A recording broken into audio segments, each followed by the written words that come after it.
Welcome to Collectors on Tour here at the National Maritime Museum in Sydney. Now, last week we had a special maritime mystery object. We profiled some great collectors and I set up a special market challenge. But this week, we've really stepped it up a gear.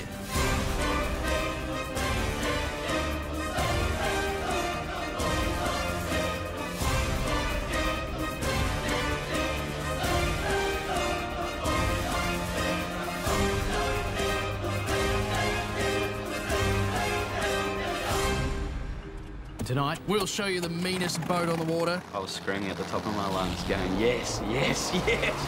Gordon boards a floating collection. What a terrifying thing she must have been at sea. Is this...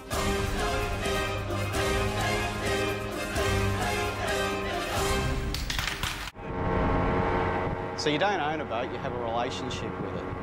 And my relationship with this boat spans the last 4 years.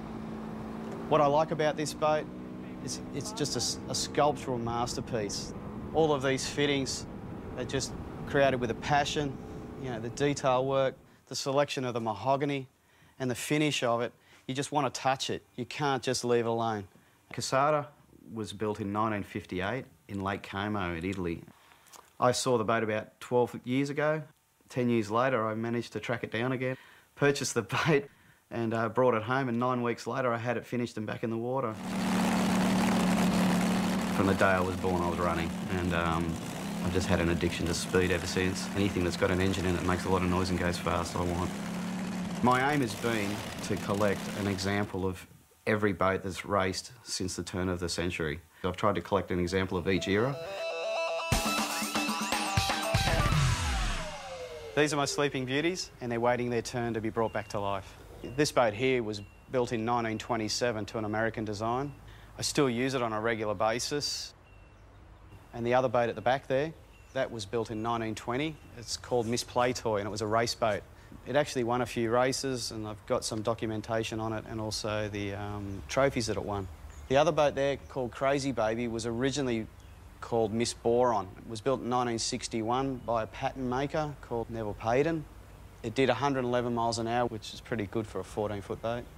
This is a two-man scull that I'm restoring at the moment. It was built in the 50s or 60s. It's designed to glide through the water. It's just a beautiful piece, so fine, so elegant.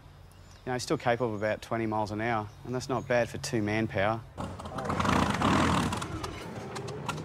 When I was doing all of my research, chasing up the history of boat racing, Aggressor really stood out as a star. And to think that a 20-year-old built that boat, took him 10 years and then won everything with it. It's just an amazing experience. I had to save it. It was a mess. It wasn't loved. Well, I was screaming at the top of my lungs, going, yes, yes, yes! This thing's going to happen. It's going to work.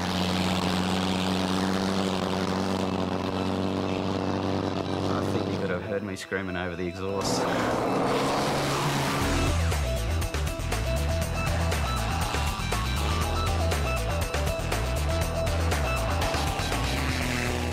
The sensation I had of driving that boat for the first time, if you had any conception of how much pain I've gone through to get that boat to that point, it's just beyond belief. I can't even believe my wife's still with me after all of this. It's been 6 months full-time working on it. It was like sitting on a stick of gelignite. The boat's just incredible. I mean, you heard it, the noise, the fury, the speed, the water, the spray, everything about it was just an amazing experience. And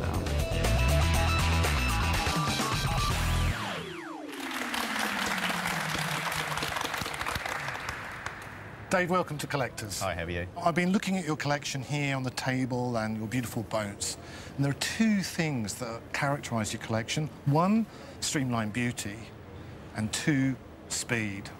Which of those two is most important to you? When you search for speed, invariably something becomes beautiful as well.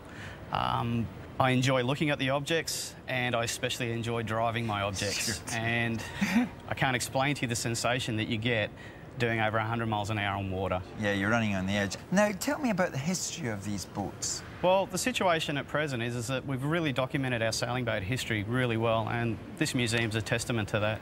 The sad part is that our powerboat history has basically been forgotten, and literally it's almost gone.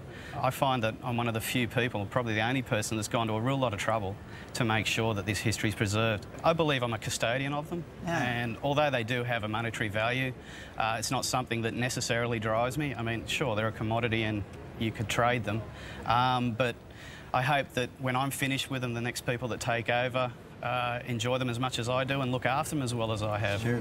You haven't actually restored much at all, have you? I mean, they've all look as though they are as you found them. Is that true? Yeah, in terms of the toys, it's very important that you don't modify toys or models. And in terms of the full-size objects, I've seen a lot of people destroy things by over-restoring them.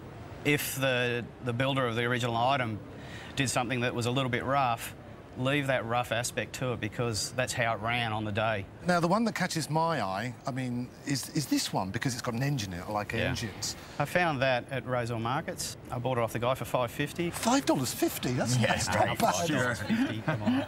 $550. And $550? Yeah. Oh, what's it worth? Don't tell my wife. And what's it worth? I reckon it's worth a couple of grand now. A couple of grand. Good buying. Well done. So that's good investment, Gordon. Now, Adrian, you know I hate the 50s and all that schmicky stuff, but I think I could be converted. I was going to ask you. I think I could be. 1958 runabout. Yeah, oh, that's beautiful. Italian build. Apparently I could buy it for maybe 50 or 60 grand. No, I don't think so. No, probably not. You would never sell it, would you? No, it's the only one in Australia. Is it? There was only 12 ever built. It's a really unique boat, and I'm going to have it till I die. Oh, that's brilliant. Look, thanks very much, Dave, for coming along. Much. It's absolutely fabulous. I had a ball. Now, Andy and Nicole have thrown down the